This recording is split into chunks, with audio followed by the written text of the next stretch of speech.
You ask Tiger to solve. This deals with linear equations with one unknown.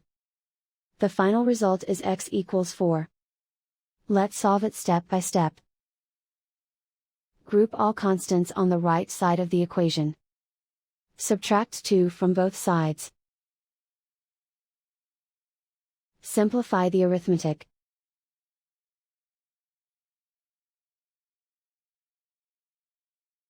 Isolate the x.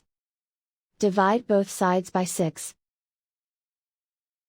Simplify the fraction. Find the greatest common factor of the numerator and denominator. Factor out and cancel the greatest common factor. And so the final result is x equals 4.